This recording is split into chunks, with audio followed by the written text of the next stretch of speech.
छोटे शेयर ऊंची छलांग। दर्शकों के काफ़ी सारे सवाल मनीष शाह साहब पूछ रहे हैं। अंशुल जी का वेट कर रहे थे लेकिन अंशुल जी आज नहीं आ पाए हैं। जी एंटरटेनमेंट में सर बाइंग क्लाइमेक्स हुआ है 146 पर, ये पूछ रहे हैं। और क्या इसमें लॉस बुक करना पड़ेगा? सर 81 आ गया है ये शेयर ऑलमोस्ट। और शरद सर, आप भी चार्ट और डेटा काफ़ी डीपली देखते हो सर। जरा जी एंटरटेनमेंट बताइए सर, इसमें क्या सिचुएशन चल रही है इस समय? ये कमजोर है, ये स्टॉक काफी कमजोर है। वैसे भी अगर कोई भी बाय आता है तो कॉन्ट्रा बाय होता है, बिकॉज नेगेटिव करेक्ट ऑर्डर में स्टॉक है। 120 के पास एक बड़ा सप्लाई था, दोबारा 100 रुपए के पास फिर सप्लाई आया करीब 16 फरवरी के आसपास, और अब नए फ्रेश शॉर्ट्स हैं 86 रुपए के पास, 86 के पास, अभी 81 के पास है। आई थिंक अपने ऑल टाइम लो पर स्टॉक ट्रेड कर रहा है, तो इसमें कोई बाय बनता नहीं है विवेक जी। बट देन मुझे लगता है कि इसका जो ऑल टाइम लो है वो हिट हो रहा है अभी फिर 78 रुपए का, जो आया था करीब 27 जून के जनवरी के वीक में। तो कोई लॉन्ग है नहीं विवेक जी, शॉर्ट है। और मुझे नहीं लगता कि इस तरह का लॉन्ग ट्रेड इसके अंदर लेना चाहिए। एक बार निकल जाए 100 रुपए के ऊपर, फिर देखना चाहिए कोई स्ट्रेंथ आती है, वहां पर बड़े शॉर्ट्स हैं 100 रुपए के आसपास। कोई भी टेक्निकल पुल बैक आएगा तो 100 रुपए तक आ सकता है, for that matter to be precise 98 rupees तक। और उसके ऊपर निकलेगा तो 120 पर। इस तरह की मार्केट में जहां पर लगातार एफआईआई सेलिंग है, वो जो स्टॉक्स नेगेटिव करेक्ट ऑर्डर में चल रहे हैं वहां पर कुछ फंडामेंटली नेगेटिव है, वहां पर लॉन्ग लेना I think it is suicidal in nature. बिल्कुल ठीक बात है। तो यहाँ पर थोड़ा सा लॉन्ग लेना तो सुसाइडल हो जाएगा।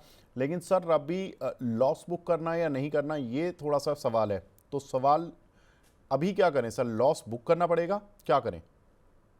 तो देखिए 78 रुपीज के पास का ऑल टाइम लो है। अभी क्या बोला जाए कि लॉस नहीं लेना है, नहीं लेना, बिकॉज वो उसमें स्ट्रेंथ आएगी ही नहीं स्टॉक में। अगर वीक मार्केट वीक होती तो ये वो जोन भी तोड़ देगा। और मैं ये नहीं कहता कि बाजार का यही लो आ गया है, ये बिल्कुल मैं नहीं कहता कि बाजार का यही लो है या बाजार इसके नीचे नहीं जाएगा। तो जब कभी बाजार अपना जोन तोड़ेगा, जैसे मैंने डिस्कस किया, अभी मैंने डेरिवेटिव डेटा डिस्कस किया था एट लेंथ, तो ये अपने 78 रुपए के जोन में भी आ जाएगा। और इमीडिएटली आई थिंक आपका 83 रुपए के ऊपर निकल जाए तो जरूर एक बार होल्ड करिएगा। हो सकता है शॉर्ट टर्म पुल बैक 86 रुपए तक आसपास आ जाए, अदरवाइज आप 78 रुपए के पास अपना स्टॉप लॉस रखिए।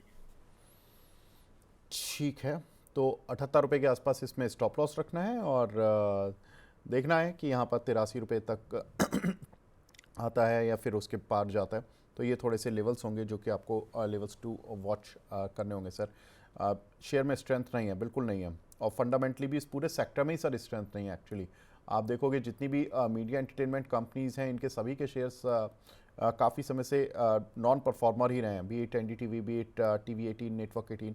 TV18 तो मर्ज हो गया क्या नेटवर्क 18 में, लेकिन वो भी नहीं चल पा रहा। वो मर्ज होने के बाद भी 36-38 रुपये की रेंज में ही चलता रहता है। और कोई भी मीडिया चैनल उठाकर देख लीजिए।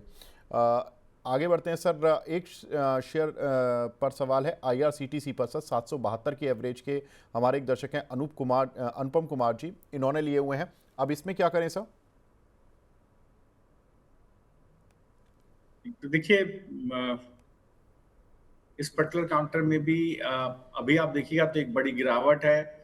ये कहीं आकर ट्रेड कर रहा है अपने जून 2022 या और मार्च 2023 के लोस के आसपास ही आ गया है, ऑलमोस्ट उसी जोन में ट्रेड कर रहा है। थोड़ा ओवरसोल्ड है और एक सपोर्ट बनने की कोशिश हुई थी, बट ये जो जो बेस इसके अंदर बन रहा है ये तभी सक्सेसफुल होगा जब 580 के ऊपर स्टॉक निकल जाएगा और सस्टेन करेगा।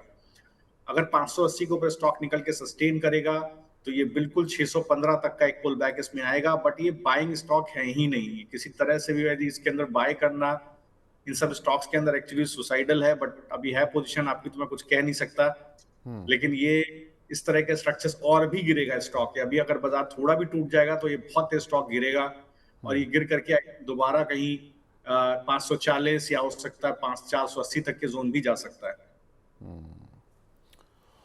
बिल्कुल ठीक है sir.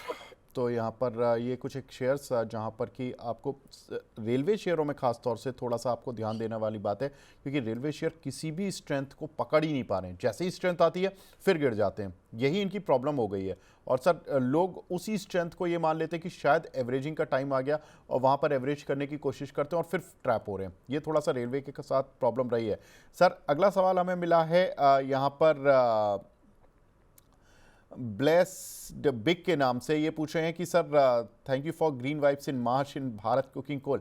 Sir Bharat coking coal जो हाल की लिस्टिंग थी, कोल इंडिया की सब्सिडी का आईपीओ लिस्ट हुआ था। सर कोल में हमने स्ट्रेंथ बनते हुए देखी, कल ये काउंटर भी थोड़ी स्ट्रेंथ दिखाने की कोशिश कर रहा था, लेकिन आज फिर थोड़ा सा प्रेशर में है। क्या करें सर इस काउंटर पर? तो देखिए, ये अपने ऑल टाइम लो लिस्टिंग के बाद अपने ऑल टाइम लो के आसपास ट्रेड कर रहा है। इसका एक बेस बना है करीब 31 रुपए के पास, अभी भाव है 39 रुपए का। सप्लाई साइड कंस्ट्रेंट है, वो कंस्ट्रेंट किस भाव पर है? 34 रुपए पर। 34 रुपए के भाव पर एक बड़ा सप्लाई साइड कंस्ट्रेंट है। इसके ऊपर निकलेगा तो एक पुल बैक इसके अंदर जरूर रह सकता है टूवर्ड्स प्राइस ऑफ 37.5। उस जोन तक का एक पुल बैक इसके अंदर रह सकता है, बट मुझे लगता है कि 34 के ऊपर निकलना बहुत जरूरी है, तभी इसके अंदर एक स्ट्रेंथ आएगी। अदरवाइज आपका स्टॉप लॉस, इसका ऑल टाइम लो जो है 31 रुपया, वहां पर रहेगा। अगर आप कोल को ही प्ले करना चाहते हैं तो आप कोल इंडिया को प्ले कीजिए, वहां पर ज्यादा स्ट्रेंथ है, वो थोड़ा बेटर है। तो कोल इंडिया को प्ले करना है। सर कोल इंडिया में क्या लेवल्स रखने हैं अभी? तो देखिए विवेक जी, कोल इंडिया के अंदर आप देखिए, मैंने आपको एक स्ट्रैडल भी दिया था, उसका टारगेट आ गया 21% का प्रॉफिट आ गया, उसके अंदर आप डिस्कस कर लीजिएगा, कल ही दिया था। तो देखिए कोल इंडिया भी एक स्ट्रेंथ ले रहा है, आज भी करीब 3.5-4% ऊपर है स्टॉक और 450 की तरफ जा रहा है। और अगर आप अदरवाइज भी देखेंगे तो आई थिंक ये स्लोली एंड ग्रेजुअली कहीं 480 की तरफ जाने की कोशिश करेगा, जो इसका ऑल टाइम हाई है उस जोन तक ये जाने की कोशिश करेगा। आज भी देखिए तो स्ट्रक्चरली काफी पॉजिटिव है, स्ट्रेंथ है काउंटर के अंदर। और मुझे लगता है कि ओवरऑल पूरे सेक्टर में ही यहाँ पर एक स्ट्रेंथ है। लेकिन इस पर्टिकुलर काउंटर के अंदर आप देखेंगे तो एक लॉन्ग बिल्डअप आया 425 430 के बाद, फिर आज 440 के पास जैसे ही ब्रेकआउट आया, बड़ा वॉल्यूम आया तो 440 पर एक बेस बन जाता है। डिलीवरी वीक में करीब 1.31% अप है, ओपन इंटरेस्ट डिसेंट है, तो ठीक है सर, मुझे 480 की तरफ स्लो एंड ग्रेजुअली स्टॉक जा सकता है। बेस है अब 440 का, अभी 450 का भाव है, तो बिल्कुल आप देख सकते हैं, एक बार बाय ऑन डिप्स का भी उसके अंदर रख सकते हैं। ठीक है, तो बाय ऑन डिप्स रख सकते हैं इस काउंटर पर। यहाँ पर कोल इंडिया पर, और कोल इंडिया और भारत कोकिंग कोल, ये दो काउंटर जहाँ पर की नज़र रखनी थी, लेकिन इसमें अब कोल इंडिया आगे बढ़ता हुआ दिखाई दे रहा है, लेकिन भारत कोकिंग कोल में रिलेटिवली स्ट्रेंथ थोड़ी कम है। तो ये एक शरद सर की तरफ से राय। सर एक काउंटर कल भी हमारी बात हो रही थी इस पर, मनोहर पिल्लई जी हैं, जेएसडब्ल्यू इंफ्रा शेयर ले सकते हैं इस रेट पर या नहीं? सर इस काउंटर पर देखिए वही प्रॉब्लम आ रही है जो मैंने कल भी बताई थी कि 300 रुपये के आसपास से ये गिरा, और फिर इसमें खबर ये आ गई कि इसमें फंड रेजिंग आ रही है क्यूआईपी एफपीओ या राइट इशू के जरिए। अब ये 260 तक जाता है, फिर लौट जाता है 245 244 तक आ जाता है। सर ये रेंज एक्यूमुलेट करने वाली है या अभी एक डिस्ट्रीब्यूशन जिसको हम कहते हैं कि एक थोड़ा सा सेल ऑफ आएगा, ऐसा कुछ लग रहा है कि नीचे के लेवल पर मिल पाएगा ये काउंटर? हो सकता है, ये देखिए एक नेगेटिव करेक्ट ऑर्डर में चलने वाला स्टॉक है, और ये हमेशा समझने वाली बात है कि अगर निफ्टी आपका ऑल टाइम हाई के आसपास पहुंच रहा है, 26,000 के पास पहुंच रहा है, और ये स्टॉक आपका लगातार गिर रहा है, 340 का इसका लास्ट स्विंग हाई था, अभी 240 के पास चल रहा है, तो 29 सितंबर से लगातार स्टॉक के अंदर गिरावट आई है। तो मुझे लगता है थोड़ा सा समझ जाने की जरूरत है कि स्टॉक में कुछ फंडामेंटली प्रॉब्लम है। एक्यूमुलेशन बनेगा 226 के पास, 226 216 इस जोन के पास एक एक्यूमुलेशन होना चाहिए। थोड़ा करके आप बाय कर सकते हैं, अभी भी थोड़ा गिरे तो 200 226 वगैरह के पास एक्यूमुलेट कीजिएगा, बट इट डजंट मीन कि इसका पेन एंड हो जाता है। पेन तभी एंड होगा जब स्टॉक कहीं जो बड़ा सप्लाई जोन है 290 के पास है, 290 ब्रीच करेगा कभी भी, तब आपको एक दोबारा एक अप ट्रेंड कंटिन्यू हो जाएगा स्टॉक का, उस स्थिति में दोबारा आपको ऑल टाइम हाई 360 की तरफ देखने को मिलेगा। बिल्कुल ठीक है सर। तो ये काउंटर जहाँ पर कि आपको जेएसडब्ल्यू इंफ्रा पर ध्यान रखना है, क्योंकि बहुत सारे दर्शक हैं जो कि यहाँ पर जेएसडब्ल्यू इंफ्रा पर सवाल पूछते रहते हैं। एक हमारे दर्शक हैं, coking coal import affected due to logistic issues and war, boost for Bharat coking coal from March 26, entry in CBM gas and critical minerals. Yes, that kind of information is there sir, लेकिन वही चीज़ है कि अभी बिल्कुल ठीक बात है, लेकिन अभी जो रिलेटिव स्ट्रेंथ आ रही है वो कोल इंडिया पर ज़्यादा आ रही है, तो वहाँ पर ज़्यादा फ़ायदा मिलेगा भारत कोकिंग कोल को, हो सकता है, क्योंकि एक वो निश कंपनी है, केवल मतलब क्या कह सकते हैं कि एक रीजनल प्ले है वो कोकिंग कोल में, और जो कोल इंडिया वो पैन इंडिया प्ले है, तो वो थोड़ा सा इसको फ़ायदा मिल जाता है कोल इंडिया को। Anyways it's your wish sir, आप जहाँ भी देखना चाहें, लेवल्स आपको दोनों के बता दिए गए हैं। आगे बढ़ते हैं सर। एक हमारे दर्शक हैं श्रवण सिंह जी, ये बोल रहे हैं कि सर इन्होंने 3 स्टॉक्स आइडेंटिफाई किए हैं, जी शिपिंग, एजीआई इंफ्रा और bell rise, for swing trading. बता दीजिए सर इन पर एनालिसिस करके कि इनमें कौन सा बेहतर है। सर इसमें एक चीज़ मैं आपसे जानना चाहता हूँ, जो शिपिंग रेट हैं वो दुनिया भर में थोड़े से बढ़ गए हैं for the short term, for short term reason है कि जो स्ट्रेट ऑफ हुर्मुज है वहाँ पर जो शिपिंग की जो सप्लाई ठप हुई है, तो शिपिंग कंपनियों ने इंश्योरेंस के नाम पर, क्योंकि भाई इंश्योरेंस उनको भी रिस्क लग रहा है समुद्र में कहाँ पर कहाँ से मिसाइल आकर गिरेगी, तो उनको थोड़ा सा इंश्योरेंस कॉस्ट ज़्यादा देनी पड़ रही है, और इंश्योरेंस कॉस्ट ज़्यादा देनी पड़ रही है, उसके चलते शिपिंग रेट बढ़ रहे हैं। सर जी शिपिंग पर आपकी राय? जी विकी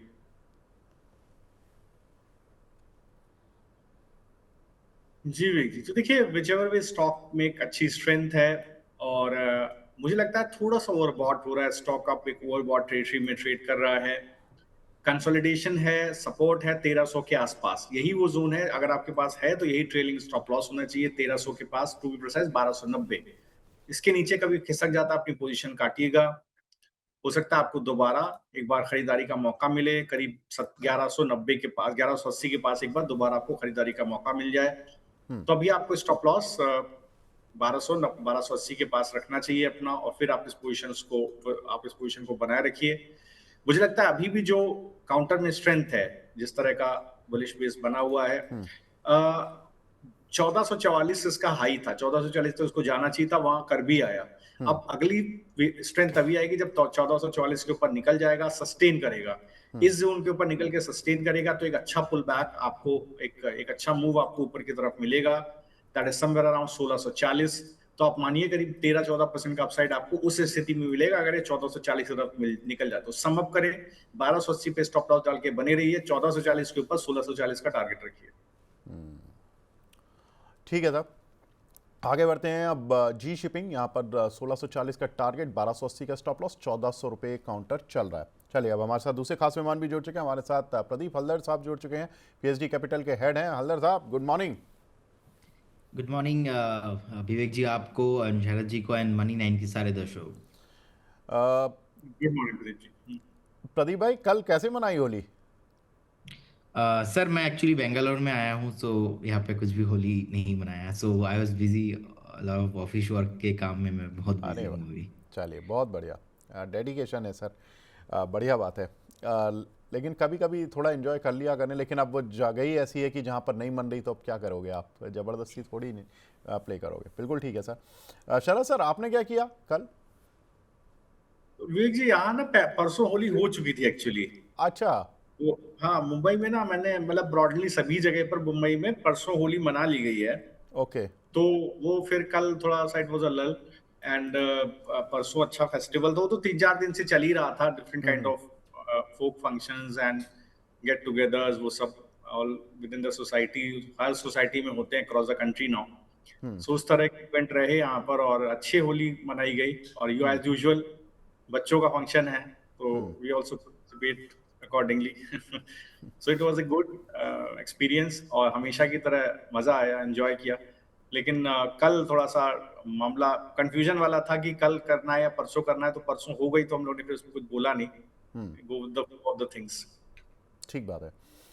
सर अब प्रदीप भाई आप आ गए हो, आपसे ये 2 काउंटर, क्योंकि इन काउंटर पर आपकी राय बहुत दर्शक सुनते हैं। एजीआई इंफ्रा और बेल राइज, ये स्विंग ट्रेडिंग के लिए कैसे लग रहे हैं आपको? AGI infra, right? हाँ। ओके, सो अभी देखिए, एक प्रॉफिट बुकिंग मुझे लगता है कि अभी भी थोड़ा देखने को मिल सकता है। एक बार का किसी के पास पोर्टफोलियो में है तो डेफिनेटली यू शुड वेट, और फ्रेश बाई करने का लेवल रहेगा ऑलमोस्ट 291 292 के रेंज पे, तो यहाँ पे आने पे बाई करना चाहिए। एक स्टॉप लॉस आप उस केस में 265 में मेंटेन कीजिए। जब तक स्टॉक एक बार 310 इसके ऊपर सस्टेन नहीं करेगा चलेगा नहीं, तो इसमें पहले मोमेंटम आने के लिए मैं एक बार वेट करना पसंद करूंगा। सो और सेकंड स्टॉक आपने बताया बेल राइस। हम्म। बेल राइस पे बने रहना है कंटिन्यूअसली। हमने देखा जब से आईपीओ आया था उसके बाद लगातार एक हायर हाई फॉर्मेशन है। इनफैक्ट 134 140 से हमने रिकमेंड किया था, और तब से अभी भी ये बाई मोड पे ही है। टारगेट ऑलमोस्ट टू 35 टू 40 तक आना चाहिए। नेक्स्ट 2 से 3 क्वार्टर का व्यू है, होल्ड करना चाहिए। ठीक है सर। तो यहाँ पर बेलराइज और एजीआई इंफ्रा दोनों पर आपको राय मिली है। अगला सवाल हमें मिला है गुलाम अली साहब का। आइनॉक्स विंड 99 की बाइंग है, इस पर क्या करना चाहिए? शरद सर, 99 ये जितने भी आइनॉक्स विंड, सुजलॉन और जिस तरह के ये जो ग्रीन एनर्जी वाले शेयर हैं, सभी में ग्रीन मार्क देखने को लिए नहीं मिल रहा सर, रेड मार्क में ही चल रहे हैं। इनको ग्रीन एनर्जी नहीं, अब तो रेड एनर्जी बोलना पड़ेगा सर। ये रेड एनर्जी वाले शेयर क्या लग रहे हैं आपको? देखिए विवेक जी, मेरा हमेशा मानना है अगर आप टेक्निकल एनालिसिस पर ही जा रहे हैं तो आपको फिर टेक्निकल एनालिसिस को ऑनर करना पड़ेगा। या तो आप फंडामेंटल पे जाएं या टेक्निकल पे जाएं, तो आपको उसको ऑनर करना पड़ेगा फिर कोई भी पोजीशन लेने से पहले। तो ये जितने स्टॉक देखिए डिस्कशन हो रहे हैं सभी एक नेगेटिव करेक्ट ऑर्डर में चल रहे हैं, और moving averages hold a very important significance as well as technical analysis of the market is concerned. और जब कोई भी स्टॉक, ये स्टॉक भी लगातार देखिए करीब जुलाई 2025 के बाद से एक नेगेटिव करेक्ट ऑर्डर में चलने वाला स्टॉक है। Moving averages throw the prices towards lower side, lower high lower low बनते जाएंगे, स्टॉक कहीं भी जा सकता है। यू कैन ओनली प्रेडिक्ट कि स्टॉक कहां जाएगा। नाउ जो कंसोलिडेशन हुआ था स्टॉक का, वो हुआ था करीब 56 रुपए के जोन में, जो हुआ था समवेयर अराउंड जुलाई 2023 से लेकर के अक्टूबर 2023 के बीच में। तो अतिशयोक्ति नहीं होगा अगर हो सकता है उसी जोन में चला जाए। आज 84 रुपए का स्टॉक है, 45 से 56 रुपए के जोन में चला जाए। और तभी इस तरह का स्ट्रक्चर, तभी जब कभी भी नेगेटिव करेक्ट ऑर्डर में स्टॉक चलता है तो उसका स्ट्रक्चर तभी पॉजिटिव होता है जब जहां इमीडिएट शॉर्ट्स होते हैं वो बीच होते हैं। तो इमीडिएट शॉर्ट जो इस जोन में सबसे बड़े शॉर्ट्स हैं वो है 114 रुपए के जोन में। तो कोई भी टेक्निकल पुल बैक आएगा, बिल्कुल टेक्निकल आप पुल बैक को आप प्ले कर सकते हैं, वो एक अलग रिस्क रिवॉर्ड है उसका प्ले करने का। लेकिन बड़े शॉर्ट कवरिंग तब आएगी, शॉर्ट स्क्वीज तब आएगा जब 112 के ऊपर स्टॉक निकल के ट्रेड करेगा, तब एक बार ट्रेंड पॉजिटिव होगा, तब आप इसको 160 की तरफ पुल बैक के लिए प्ले कर सकते हैं। ठीक है।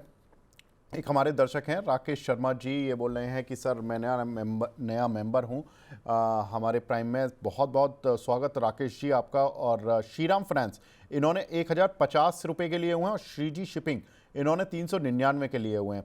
सर इन दोनों में लॉस है, अभी क्या करना है प्रदीप भाई? देखिए, श्रीराम फाइनेंस ऑलरेडी बहुत चला हुआ स्टॉक है, और कहीं ना कहीं हमने देखा ओवर द टाइम जिस तरीके का परफॉर्मेंस है। मैं समझता हूँ कि अगर आपका थोड़ा बहुत व्यू एटलीस्ट 2 से 3 क्वार्टर है, यहाँ पे ट्रेडिंग मत कीजिए, थोड़ा इन्वेस्टमेंट व्यू से रखिए। मैं समझता हूँ कि इजीली आपको 1250 1300 तक भाव आपको मिलेंगे। बहुत बढ़िया कंपनी है। और सेकंड आपने बताया श्रीजी शिपिंग, राइट? ओके। जी। ये स्टॉक भी अभी रिसेंट अभी मुझे लगता है कि कहीं ना कहीं एक बेस फॉर्मेशन हो गया है, अभी भागने के लिए रेडी हो रहा है। बिल्कुल होल्ड करने का सलाह रहेगा अगर किसी के पास है तो।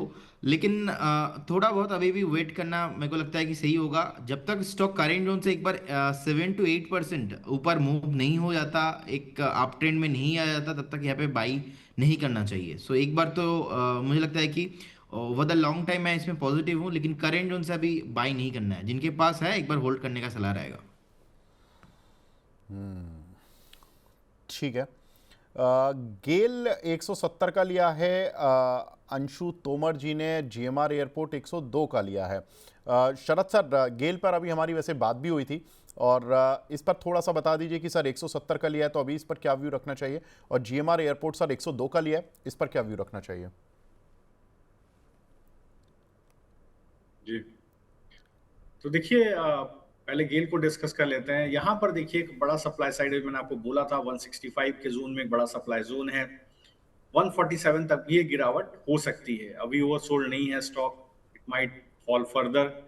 और 165 के ऊपर निकलेगा तभी एक बार शॉर्ट कवरिंग होगी, और फिर ट्रेंड में दोबारा पॉजिटिविटी आएगी, और हो सकता है पुल बैक 180 की तरफ भी आ जाए। तो वहां पर आपको शॉर्ट प्लेसमेंट चाहिए होना है आपका। अगर आप जीएमआर एयरपोर्ट को देखिए तो यहाँ पर भी एक कंसोलिडेशन है 92 से 96 के जोन में। इस पूरे जोन में एक कंसोलिडेशन हो रहा है। अगर आप पिछले 5 दिन का स्ट्रक्चर देखेंगे तो जैसे ही ये 100 रुपए के नीचे आया, एक शॉर्ट बिल्डअप है, वॉल्यूम के साथ शॉर्ट बिल्डअप है, डिलीवरी करीब 44% बढ़ गई है, और ये अब 100 रुपए के नीचे ही इसके ऊपर सबसे बड़ा प्ले हो रहा है। जब तक उसके ऊपर नहीं जाएगा शॉर्ट कवर नहीं होंगे, वहां पर ही बड़ा बेस है। नीचे की तरफ 88 रुपए के पास एक बेस आता है, 88 रुपीज के पास बेस आता है। तो अगर आप हैं तो आपका स्टॉप लॉस 88 रुपीज के पास होना चाहिए। शॉर्ट कवरिंग 100 रुपए के ऊपर आएगी, वो एक बार शॉर्ट कवरिंग आएगी तो दोबारा ये इसका ट्रेंड कंटिन्यू हो जाएगा।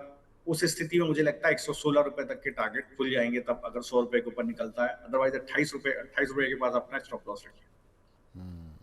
तो 28 रुपये के आसपास अपना 88 रुपए, माफ 88 कीजिएगा, माफ कीजिए 88 जी बिल्कुल 88 रुपये के आसपास अपना स्टॉप लॉस रखना है। सर तेजस नेटवर्क, प्रदीप भाई इस काउंटर में बड़ी हलचल मची है, बावजूद इसके कि ये शेयर मतलब मार्केट में अलग तरह की हलचल थी, रेड मार्क बने हुए थे, लेकिन तेजस नेटवर्क अपनी स्ट्रेंथ दिखाने में कामयाब रहा। सर क्या लग रहा है तेजस पर? सर अभी अभी अगर हम रिसेंट देखेंगे, स्टॉक अपने ऑल टाइम हाई से ऑलमोस्ट 80% नीचे आ गया था। अब लास्ट 2-3 दिन से बहुत चला है। मैं समझता हूँ कि यहाँ पे डेफिनेटली आपको एक प्रॉफिट बुकिंग तो शॉर्ट टर्म व्यू है तो कर लेना चाहिए। और ऐसा मूव बहुत पहले भी आया है, सस्टेन नहीं हो पा रहा है। सो जब तक स्टॉक अच्छा खासा एटलीस्ट 550 600 एंड अबव सस्टेन नहीं हो जाता, तब तक मुझे लगता नहीं कि यहाँ पे कुछ भी आपका लॉन्ग बिल्डअप करना चाहिए। एक स्टॉप लॉस आप मेंटेन कीजिए, अगर किसी ने भी रिसेंट बाय किया है तो 468 के रेंज पे एक स्टॉप लॉस मेंटेन कीजिए और बने रहिए। फ्रेश बाय करने का सलाह नहीं रहेगा क्योंकि ऑलरेडी स्टॉक चला हुआ है बहुत। ठीक है। नैन्सी जी हैं हमारी प्राइम मेंबर हैं, ये बोल रही हैं इंडियन रिटेलर भी लाइक पूरी दुनिया जल गए, हम लोअर लेवल पे बाय बाय बाय।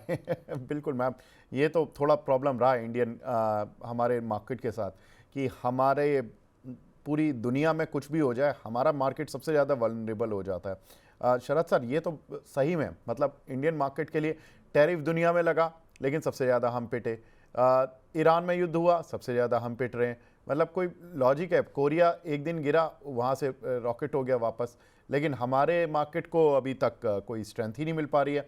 सर एक काउंटर है इनमें, ये बोल रही हैं कि प्रीमियर एक्सप्लोसिव अब ऊपर जा सकता है या डिफेंस के साथ चलता है।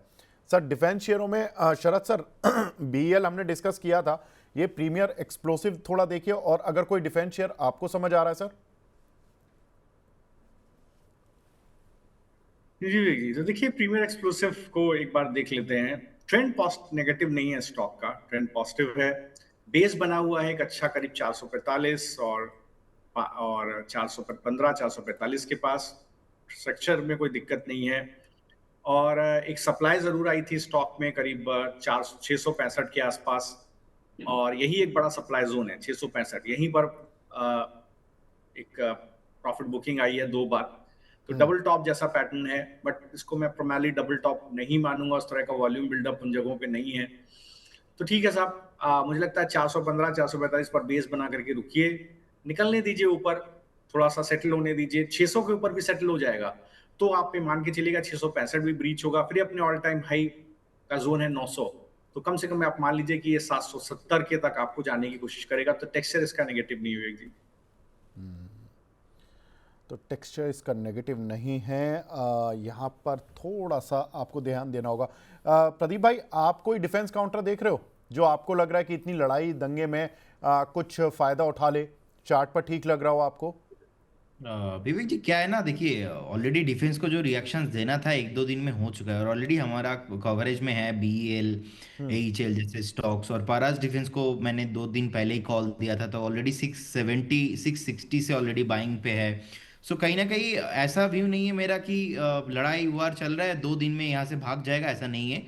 जितना भागना था, एक रिएक्शन होना था, हो चुका है। और मैंने आइडिया फोर्स का भी कॉल दिया था जिस दिन ये 10% 15% चला था उस दिन, तो उससे पहले 2 दिन पहले ही तो ऑलरेडी चल चुका है। तो किसी के पास अगर डिफेंस का स्टॉक है तो ज़्यादा हाइप में मत आइए। मैं समझ रहा हूँ कि जिस तरीके का सिचुएशंस है, अब मार्केट नो एवरीथिंग। अगर मार्केट बाई चांस 25,000 के ऊपर सस्टेन हो जाता है ना एक बार, नेक्स्ट आने वाला 1-1.5 हफ्ते में, जो कि अभी थोड़ा पॉसिबिलिटीज कम लग रहा है, लेकिन एक बार 25,000 के ऊपर सस्टेन हो जाएगा ना, तो वार वार सब कुछ रुक जाएंगे। आने वाला दिनों में आपको आते हुए दिखाई देंगे ऐसा सिचुएशंस। तो व्यू थोड़ा लंबा रखिए, आप एज ए इन्वेस्टमेंट अप्रोच रखिए। ट्रेडिंग व्यू से अभी आज तो कोई ऐसा मैं डिफेंस में कोई भी काउंटर नहीं देख पा रहा हूँ, लेकिन बीएल का पोजीशन बहुत बढ़िया है।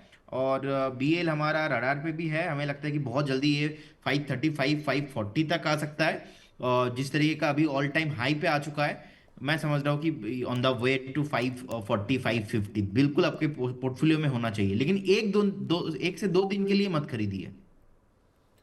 ठीक है सर। भारत इलेक्ट्रॉनिक्स यहाँ पर देखिए, एक दो दिन के लिए नहीं खरीदना, लेकिन खरीदना है। और इस पर हमारे दोनों ही एनालिस्ट बुलिश हैं और अब ये ऑल टाइम हाई पर आ चुका है। शरद सर, ऑल टाइम हाई की कोई वो होती है क्या डेफिनेशन कि भाई ऑल टाइम हाई अगर पार करता है तो शेयर जनरली कितना चलता है? कोई डेटा पैरामीटर कुछ होते हो तो?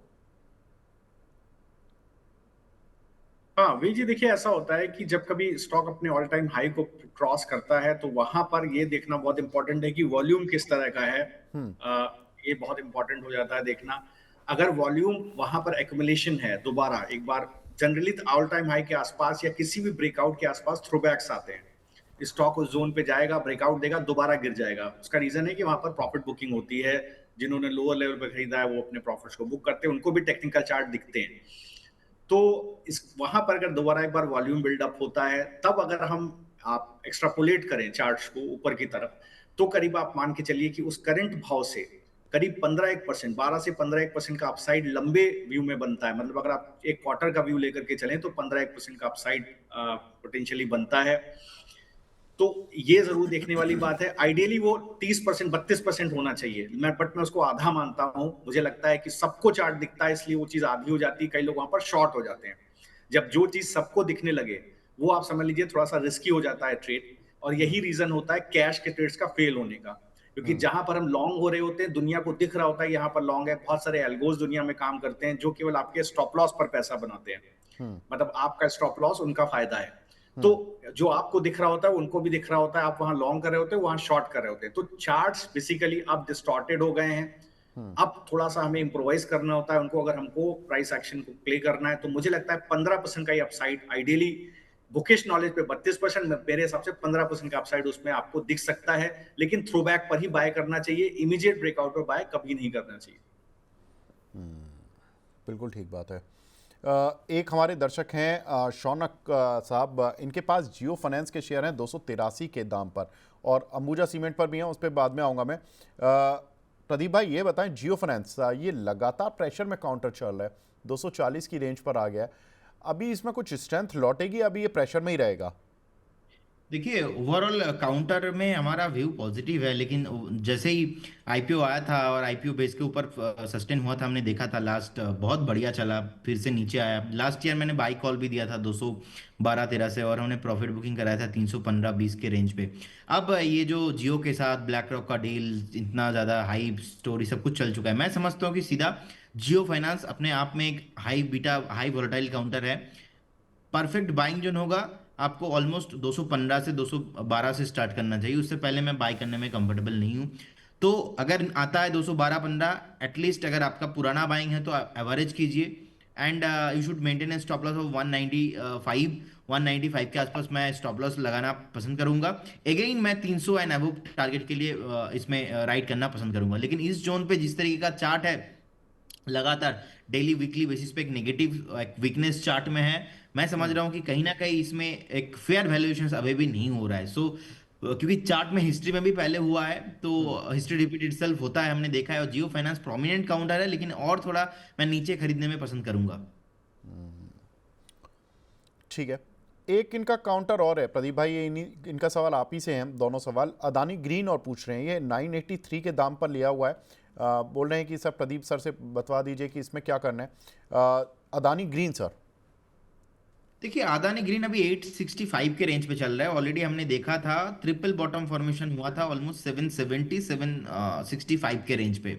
बीच में थोड़ा बहुत रैली भी चला। अब इनका 2-1 केस यूएस में भी वो चल रहा है। लेकिन मैं हमेशा से बोलता हूँ कि अदानी मीन्स वॉलटिलिटी, एंड आपको थोड़ा बहुत आपका पोर्टफोलियो का मतलब 5 to 6 7% ही वेटेज इस ओवरऑल ग्रुप में रहना चाहिए। लेकिन मैं ओवरऑल ग्रुप को लेके पॉजिटिव हूँ। अगर आपका बाइंग थोड़ा हायर वैल्यूएशंस में है, मैं समझता हूँ कि एक बार जब तक स्टॉक 950 980 को ब्रेक करके ऊपर स्ट्रेंथ नहीं आता है, सस्टेन नहीं हो जाता है, तब तक इसमें मोमेंटम आना थोड़ा मुश्किल लग रहा है। अकॉर्डिंग द चार्ट अभी भी देख पा रहा हूँ कि करेंट जोन से भी एक बार 60-70 पॉइंट नीचे आना तो बनता है। नीचे आने के बाद अगर यहाँ पे फिर से, क्योंकि 770 780 पे एक बेस फॉर्मेशन है, लास्ट हमने देखा था, वहां से अगर बाइंग आता है फिर से आपको पुल बैक आते हुए यहाँ पे दिखाई देंगे।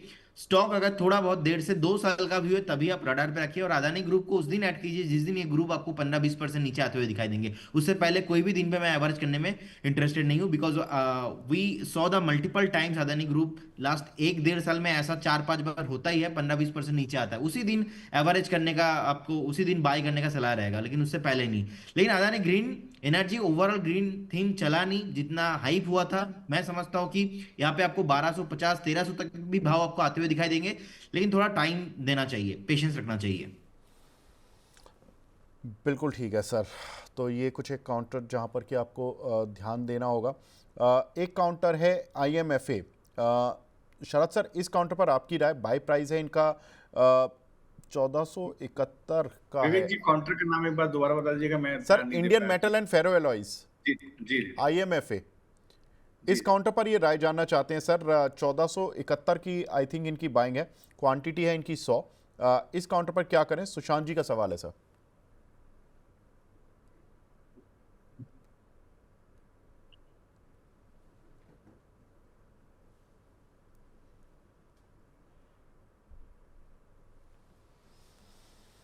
जी हाँ विवेक जी, तो देखिए आप ये समझिए कि यहाँ पर एक सप्लाई आई है 1300 रुपए के आसपास पिछले 2 सप्ताह में। तो ये ठीक नहीं है। मतलब आप जिस तरह की मेटल की, विवेक जी ज्यादा फंडामेंटल बता पाएंगे, मुझे लगता है somewhere some sort of metal place this. 1300 रुपए के आसपास का सप्लाई है, 1300 पिछले 2 वीक का सप्लाई है। तो अगर आप मेटल इंडेक्स को देखेंगे तो उस तरह ये थोड़ा सा कॉन्ट्रेरियन ट्रेड हो जाता है, एक नेगेटिव डाइवर्जेंस है यहाँ पर मेटल इंडेक्स के साथ। 1300 रुपए पर एक सप्लाई आ रही है, तो ये नीचे की तरफ जाएगा करीब 1065 के पास, 1065 के पास तक गिरने की संभावना है। वहीं इसका बुलिश ब्रेकआउट था, अगर आप देखेंगे तो करीब सितंबर 25 में इसी जोन के पास एक ब्रेकआउट आया, डबल बॉटम फॉर्मेशन रहा। डबल बॉटम है, मैं कंफर्म नहीं करता, वॉल्यूम नहीं देख पा रहा हूं। तो 1175 का यहाँ पर अब दोबारा गिरावट है, 1300 पर एक सप्लाई। अब जब तक 1300 के ऊपर दोबारा नहीं निकलेगा, बुलिश स्ट्रेंथ नहीं आएगी, गिरावट 1065 पर रहेगी। उसका आप स्टॉप लॉस प्लेस करिए और 1300 के ब्रेकआउट की इंतजार कीजिए। 1300 के ऊपर निकलेगा तो अपना जो ऑल टाइम हाई है 1500, वो भी तोड़ेगा। और इस बार अगर 1300 रुपए के ऊपर निकल गया, चूंकि वहां पर सप्लाई आई है, तो फिर फ्रेश बाइंग आएगी। फिर आपको ये ऊपर की तरफ 1780 की तरफ भी जाता दिख सकता है। तब एक बड़ा टारगेट 1300 रुपए ऊपर खुलेगा। उस स्थिति में आप मानिए कि कम से कम आपको एक डिसेंट करीब 20% का टारगेट मिल सकता है। बिल्कुल ठीक है सर। एक सवाल हमें मिला है संध्या जी का, वैस्कॉन इंजीनियरिंग पर सर, इनका बाय प्राइस है 63 रुपये। प्रदीप भाई, इस काउंटर पर आपकी राय? कितने में बाएंगे सर उनका? सर 63 की है, 35 रुपये आ गया। मतलब अब तो इनकी खरीदारी से लगभग 40% तो ये काउंटर टूट ही चुका है। सर देखिए, मैं नहीं समझ पा रहा हूँ कि अभी स्टॉक इमीडिएट लेवल पे ऊपर आएगा, क्योंकि ऑलरेडी एक selling pressure over the time हमने देखा है काउंटर पे। आई होप कुछ भी उछाल मिलता है, हर एक बाउंस पे आपको एग्जिट होना चाहिए, सेल ऑन राइज व्यू रख के चलिए, एंड पॉसिबल है तो इमीडिएटली एग्जिट कर जाइए, क्योंकि और भी डाउन साइड आपको ऑलमोस्ट 32, अगर बाई चांस ब्रेक हो जाता है सो आपको 25 तक भी आते हुए दिखाई देंगे। सो अगर आप इतने टाइम तक होल्ड करके रखे हो, so make sure you have to maintain a stop loss of 32। कुछ भी उछाल मिलता है, उस उछाल में अगर 38-40 तक भी कभी आता है, तो वो आपके लिए एक एग्जिट करने का अपॉर्चुनिटी होगा, और फ्रेश बाइंग तो किसी को भी नहीं करना है पर्टिकुलर स्टॉक में। ठीक है। आशु कुमार जी पूछ रहे हैं सर, शरद सर, बंधन बैंक, इस काउंटर पर तो आपने लास्ट वीक भी कुछ कॉल वगैरह दी थी, और आप, मुझे आई रिमेंबर कि आपका टारगेट भी हिट हुआ था। Bandhan bank versus RBL bank, sir इन दोनों में से अगर किसी को खरीदना हो तो किसको खरीदें, और डिप पर खरीदना है या यहीं पर खरीदना है? जी, तो देखिए, अगर आप बंधन और RBL को देखिए तो बंधन एक ऐसे स्विंग पर चल रहा है जहां इसका बेस अभी भी इंटैक्ट है। आप अगर देखेंगे तो 176 के पास, 173, 176 के पास इसका बेस अभी भी इंटैक्ट है। लेकिन as I always say, moving averages attract prices towards itself.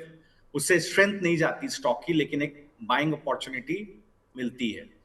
तो बंधन बैंक में वैसा ही कोई स्ट्रक्चर है। थोड़ा सा नेगेटिविटी आई है RBL में, क्योंकि RBL में जो गिरावट है वहां एक सप्लाई आ गई है 320 के पास, ये थोड़ा सा वीक हो जाता है चार्ट्स के ऊपर। जबकि बंधन बैंक में ऐसा नहीं है, बंधन बैंक में अभी भी 173, 176 के ऊपर एक अच्छा बेस बना हुआ है। अब अगर हम पिछले 4-5 दिन का स्ट्रक्चर इसमें देखने की कोशिश करें तो अभी भी अगर आप देखें तो 185 के पास बंधन में शॉर्ट्स हैं, ब्रीच हो सकते हैं नो डाउट, क्योंकि कोई डिलीवरी बेस्ड शॉर्ट नहीं है, तो ये ब्रीच हो सकता है 185 का शॉर्ट हो सकता है। स्टॉक 185 के ऊपर जैसे ही निकलेगा शार्प पुल बैक आएगा ऊपर की तरफ, 188 का जोन ब्रीच होगा, 210 की तरफ निकलने की कोशिश करेगा। बट अगर आप ऑन कॉन्ट्रेरी अगर आप आरबीएल को एक बार ऑब्जर्व करें, डेरिवेटिव्स डेटा को आप क्लोजली देखें, तो यहां पर आप देखिए तो लगातार जो 325 के बाद शॉर्ट बना है वो बढ़ रहा है, हर बार हर गिरावट में वॉल्यूम आ रहा है, फिर पहले 325 पर, इसके बाद 315 पर, तो 325 315 यहाँ एक बड़ा सप्लाई जोन हो जाता है। तो इस जब तक ये जोन ब्रीच नहीं होगा सर, नया स्ट्रेंथ नहीं आएगा। ब्रीच हो गया, शॉर्ट स्क्वीज हो गया, तो आप मानिए 348 तक का रास्ता आपका आरबीएल का भी खुल जाएगा।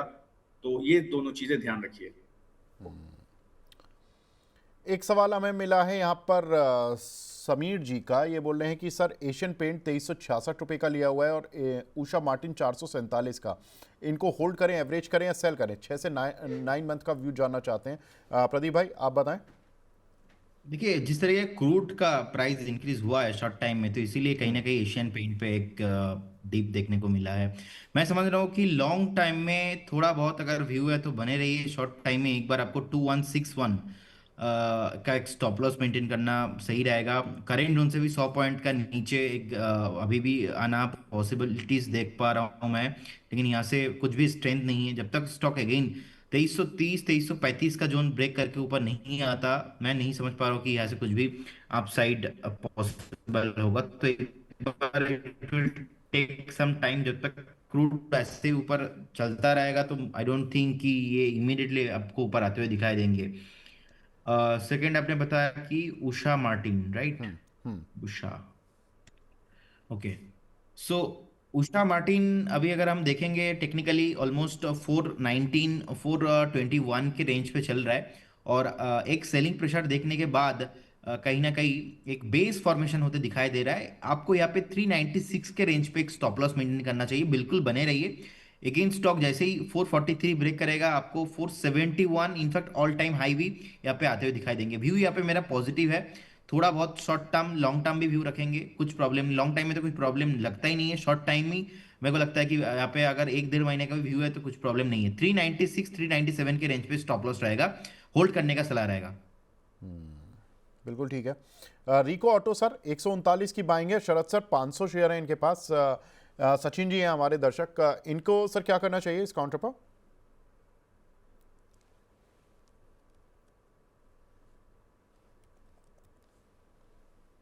विवेक जी स्टॉक का नाम एक बार दोबारा बता सर दीजिएगा। रिको ऑटो, RICO, रिको ऑटो, जी स्क्रीन पर भी है सर।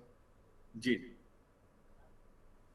जी देखिए, बहुत क्लासिकल प्रॉफिट बुकिंग टेक्सचर है इसका।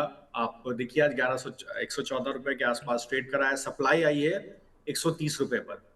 और ठीक है, ये टेक्सचर अभी भी नेगेटिव नहीं है, बट एक गिरावट आपको 100 रुपए तक देखने को मिल सकती है, एक्सट्रीमली लाइकली है। मुझे लगता है 130 के ऊपर निकलने पर ही स्ट्रेंथ आएगी दोबारा काउंटर के अंदर, और अभी इमीडिएट गिरावट हो सकता है 100 रुपए तक आपको कहीं देखने को मिल जाए। इस वीक में करीब 13% 13.5% स्टॉक में गिरावट है। बिल्कुल, या तो सस्टेन कर जाए तो 130 के ऊपर निकलेगा दोबारा, तो अपने ऑल टाइम हाई जो इसका जो लास्ट स्विंग हाई था, that was all time high zone 155, वहां तक जाने की कोशिश करेगा, शॉर्ट स्क्वीज रहेगा, लेकिन अदरवाइज 100 रुपए तक गिरावट दिख सकती है। ठीक है। एक हमारे दर्शक हैं, वो पूछ रहे हैं सर पावर ग्रिड और ITC में फ्रेश बाय करें क्या? पावर ग्रिड पर तो सर कॉल आ चुकी है शरद सर की, तो पावर ग्रिड तो आप कर ही सकते हो, लेकिन ITC पर मैं पूछना चाहता हूँ प्रदीप भाई। ITC ये काउंटर पिटाई हो चुकी है, अब जो खराब होना था वो हो गया। सिगरेट के जो भी इस पर टैक्सेस वगैरह बढ़ने थे सिगरेट वगैरह के लेकर, वो सब हो चुका है या सर अभी बचा है कुछ इसमें? देखिए, मुझे तो टेम्पोररी जितना रिएक्शंस होना था वो हो चुका है। अब मार्केट में इतना एक एनवायरनमेंट उतना बढ़िया है नहीं। अब देखेंगे जितने भी स्टॉक इतना पिटाई हुआ है, ऐसे बहुत सारे स्टॉक्स अभी इमीडिएटली रैली आना पॉसिबल नहीं लग रहा है। अब देखिए, वैल्यू इन्वेस्टिंग देखेंगे तो मैं तो समझ रहा हूँ कि बहुत बढ़िया जोन पे है, लेकिन अभी भी मोमेंटम नहीं आ रहा है। तो एक बार अगर आप मोमेंटम इन्वेस्टिंग करते हो, 325 एटलीस्ट 329 330 का जोन क्रॉस होने दीजिए। 330 जोन क्रॉस होने के बाद आप 310 पे स्टॉप लॉस मेंटेन कीजिएगा, एंड उसका टारगेट रहेगा ऑलमोस्ट 365 390। क्योंकि जब से स्टॉक नीचे आया है एक कंसोलिडेशन रेंज के अंदर ही फंसा हुआ है, ओवरऑल नेगेटिव ट्रेंड में है। बीच में एक बार 325 ब्रेक किया था, फिर से अभी 310 के आसपास है। तो अब जिनके पास है ओवर द टाइम, मैं समझता हूँ कि आपको बने रहना चाहिए। ओवरऑल इसमें कुछ ज़्यादा प्रॉब्लम नहीं है, क्योंकि जब वो प्राइस इंक्रीज हुआ था, इससे पहले भी बहुत बार हुआ है, हमने देखा घूम फिर के स्टॉक ऊपर ही आया था। क्योंकि ओवरऑल इनका धंधा बहुत स्ट्रांग है, तो मैं समझ नहीं रहा हूँ कि यहाँ पे कुछ भी प्रॉब्लम है, तो डेफिनेटली आपको बने रहना चाहिए। ठीक है, नेटको फार्मा में करंट लेवल पर एंट्री कर सकते हैं क्या शरद सर? बिल्कुल, आप देख रहे हैं फार्मा में बहुत अच्छी स्ट्रेंथ है विवेक जी। मैंने कल डॉक्टर रेड्डी का भी एक ट्रेड आपको दिया था, आज ऑलमोस्ट प्रॉफिट के आसपास ही है स्ट्रेडल। तो देखिए नेटको में भी देखिए विवेक जी एक अच्छी स्ट्रेंथ है, मुझे लगता है 994 के पास। ठीक है, 900 रुपए के पास एक बढ़िया बेस बना हुआ है और स्टॉक कंसोलिडेट कर रहा है। 923 रुपए के बेस को पकड़ के 994 का भाव है। मुझे लगता है ये निकलने की तैयारी कर रहा है ऊपर की तरफ, और पहला सप्लाई जोन इसका 1050 के पास आएगा। वो बिल्कुल एविडेंट है कि यहाँ तक तो चला ही जाएगा। 995 का भाव है, 1050 का जोन तो बहुत क्लियर दिख रहा है। इस स्थिति में मुझे लगता है आज का डे लो ही पकड़ लेना चाहिए, स्टॉप लॉस 958, और इस ट्रेंड को राइड करने की कोशिश करना चाहिए। स्ट्रेंथ है लगातार काउंटर्स में देखिए फार्मा के अंदर, और उस स्ट्रेंथ को आप बिल्कुल प्ले कर सकते हैं। ठीक है। एक हमारे दर्शक हैं तुषार जी, ये पूछ रहे हैं केईआई इंडस्ट्री सर 5105 रुपए का लिया हुआ है। प्रदीप भाई, इन्होंने इस पर आपका व्यू? देखिए शॉर्ट टाइम में ऑलरेडी स्टॉक बहुत चला हुआ है। इनफैक्ट एक बियरिश फ्लैग पैटर्न हुआ था, बुलिश फ्लैग फ्लैग पैटर्न हुआ था, उसके बाद डबल टॉप फॉर्मेशन में वीकली चार्ट में देख रहा हूँ, उसके बाद सीधा एक मूव, उसके बाद फिर से थोड़ा बहुत नीचे आ रहा है। एक बार स्टॉक आपको 4650 4500 तक आते हुए दिखाई देंगे। सो इनके पास पोजीशन है, लॉन्ग टाइम में कोई प्रॉब्लम नहीं है, लेकिन शॉर्ट टाइम में मैं देख रहा हूँ कि एक बार नीचे आ सकता है, क्योंकि मल्टीपल टाइम रेजिस्टेंस भी लिया है। 5000 के ऊपर सस्टेन नहीं हो पा रहा है, एक बार आपको 4650 अगेन 4500 तक आ सकता है। एक सवाल मिला है हमें डेयरपूल जी का, के नाम से आईडी बना हुआ है, LIC। शरद सर, LIC आईपीओ से one of the slowest counter, जिसने कि रिटर्न देने में हमेशा ही मतलब कंजूसी की है। अब LIC में करना क्या है सर? तो देखिए ये अब मेरा हमेशा कहना रहता है कि आप कंपनी के नाम पर मत जाइए, आप ये देखिए कि कौन सा स्टॉक अच्छा परफॉर्म कर रहा है, हाँ। वहां पर रहिए। तो आई थिंक रिलेटिव परफॉर्मेंस ज्यादा अच्छा ICICI Pru Life, HDFC Life वगैरह में रहा है vis a vis LIC of India. So there is no personal affinity towards the stock, I don't think it is needed. तो क्यों करना? तो देखिए अगर आप स्ट्रक्चरली भी देखें तो स्टॉक काफी कमजोर है, लगातार स्टॉक में गिरावट है। जो ऑल टाइम हाई था दैट वाज जुलाई 2024 के बाद, लगातार लोअर लो स्टॉक ने बनाए हैं। पहले 1000, इसके बाद सप्लाई पहले 1200 पे आई, फिर 1000 रुपए पे सप्लाई आई दोबारा, फिर अभी 900 रुपए पे दोबारा सप्लाई आई। तो लगातार स्टॉक में एक बिकवाली है, स्ट्रेंथ बिल्कुल भी नहीं है स्टॉक के अंदर। अगर टेक्निकल चार्ट के पर्सपेक्टिव से देखूं तो केवल 900 800 रुपए के पास एक अच्छा डिसेंट बेस है। अभी वो ब्रीच होता है तो और भी नीचे के जोन 720 तक की गिरावट देखने को मिल जाती है। लेकिन जो सप्लाई आई है 880 के पास, वो डिफिकल्ट है, वो उसके ऊपर नहीं निकलेगा तो ट्रेंड पॉजिटिव नहीं होता। तो 880 के ऊपर निकलेगा तभी देखिएगा कि इसमें क्या फर्दर बाइंग हो सकती है। तो नीचे आपको 800 रुपए के पास मिले तब एक बार कॉशियस बाइंग इनिशिएट कर सकते हैं। ठीक है, तो यहाँ पर LIC के काउंटर पर आपको राय मिली होगी। 949 रुपये का ये इशू प्राइस आया था, और देखो अभी भी ये IPO वालों को नुकसान में ही लेकर बैठा हुआ है। टाइम टेक्नोप्लास्ट, इस काउंटर पर संजय पुरोहित जी पूछ रहे हैं, इस काउंटर पर आपकी राय प्रदीप भाई? टाइम टेक्नोप्लास सर, अगर हम देखेंगे ऑलरेडी चार्ट में वीकली एक डबल टॉप फॉर्मेशन हुआ था 248 टू 45 के रेंज पे, उसके बाद लगातार एक सेलिंग प्रेशर है। अभी भी फेयर वैल्यूएशंस में नहीं आया है, 176 के आसपास का प्राइस चल रहा है। मैं समझ रहा हूँ कि एक बार 162 63 आना है। तो अगर किसी को ऑलरेडी आपने बाय करके रखा, मैक्सिमम आप 154 का एक स्टॉप लॉस मेंटेन कीजिए। अगर स्टॉप लॉस नहीं ट्रिगर होता है, अगेन आपको स्टॉक एक बार 190 195 तक आपको शॉर्ट टाइम में आते हुए दिखाई देंगे। सो 195 ब्रेक होने के बाद फिर से एक बार रिव्यू कीजिए, लेकिन अभी के लिए 152 153 के रेंज पे एक स्टॉप लॉस जरूर मेंटेन करके जाइए। ठीक है, एक हमारे दर्शक हैं प्रदीप जैन साहब, ये पूछ रहे हैं इटर्नल पर क्या करें सर, 349 रुपए के इन्होंने लिए हुए हैं। शरद सर, 6 महीने से 1 साल रख सकते हैं इटर्नल? जी, तो देखिए ये जितने भी न्यू एज स्टोरीज हैं इसमें बहुत इंपॉर्टेंट रहेगा इनकी प्रॉफिटेबिलिटी, उसमें कभी आप डिस्कशन करते रहते होंगे। तो देखिए वो छोड़ देते हैं। मुझे लगता है खराब है स्टॉक, मतलब मजा नहीं है, मतलब टेक्सचर बहुत नेगेटिव है। एक बड़ी सप्लाई आई है 265 280 के पास और टेक्सचर बहुत खराब हो गया है स्टॉक का। आई थिंक जिस तरह का अभी इसके अंदर 2 वीक में एक ब्रेकडाउन आया है 250 के नीचे, ये स्टॉक को कहीं खींच करके नीचे ले जाएगा करीब 222 या हो सकता है 198 के जोन पे ऊपर नीचे करके स्टॉक चलता रहेगा। बट सबसे बड़ी सप्लाई है 265 के जोन में, 265 के ऊपर सस्टेन करेगा, एक सप्ताह कम से कम सस्टेन करे, तभी एक बार स्ट्रेंथ आएगी, तब एक बार बाय की अपॉर्चुनिटी बनती है। बट मुझे लगता है 220 200 तक की गिरावट हो सकती है स्टॉक के अंदर। प्रदीप भाई, आई नो आपको जाना है सर, बस मैं लास्ट क्वेश्चन पूछ रहा हूँ, शुभजीत रॉय जी का है। सिरमा एसजीएस और E2E नेटवर्क करंट प्राइस पे ले सकते हैं क्या, व्यू 3 इयर्स? E2E नेटवर्क मुझे बहुत ही अच्छा लगता है एंड करेंटली मैं बोलूँगा एक बार करेंट जोन से 100 से 150 पॉइंट का एक मुझे करेक्शंस चाहिए। अगर वो करेक्शंस होता है तो देन आप बिल्कुल लेके जा सकते हैं with the target of 3000 and plus. Short time में आपको आते हुए दिखाई देंगे। एंड पहला और एक स्टॉक क्या बताया सर आपने? SGS, SGS Syrma. SGS। Okay.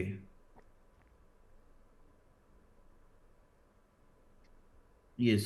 सो अभी 744 के रेंज पे चल रहा है। ऑलरेडी इसमें टॉप हो गया है और लगातार एक सेलिंग प्रेशर, अभी भी बाई करने का टाइम नहीं आया है। अगर आपके पोर्टफोलियो में ऑलरेडी आई थिंक वो बाई करना चाहते हैं तो बाई तो अभी मैं अवॉइड करूंगा। इसमें बाई कोई भी स्ट्रेंथ नहीं है। बाइंग रेंज रहेगा ऑलमोस्ट 680 675 के रेंज पे, अभी नहीं, करेंट जोन से भी ऑलमोस्ट हमें 70 पॉइंट का एक तो मिनिमम डाउन साइड में एक्सपेक्ट कर रहा हूँ। उसके बाद एक बार रिव्यू करना है, लेकिन फ्रेश बाई नहीं करना है, अवॉइड ही करना है। बिल्कुल। प्रदीप भाई, आप हमारे साथ जुड़े, बहुत बहुत शुक्रिया। डिस्क्लेमर और दे दीजिए, 30 सेकंड ही लगेंगे आपको। जी देखिए, जितने भी स्टॉक्स या इंडेक्स को लेकर मैंने बात किया, कोई भी स्टॉक्स या इंडेक्स पे हमारा कुछ भी पोजीशन नहीं होता है। नो कन्फ्लिक्ट ऑफ इंटरेस्ट, ऐसा कुछ राय हम क्लाइंट को भी देते हो सकता है, कुछ कॉल उनके पास है हमारे पास नहीं है। And have a good day sir, thank you so much. Thank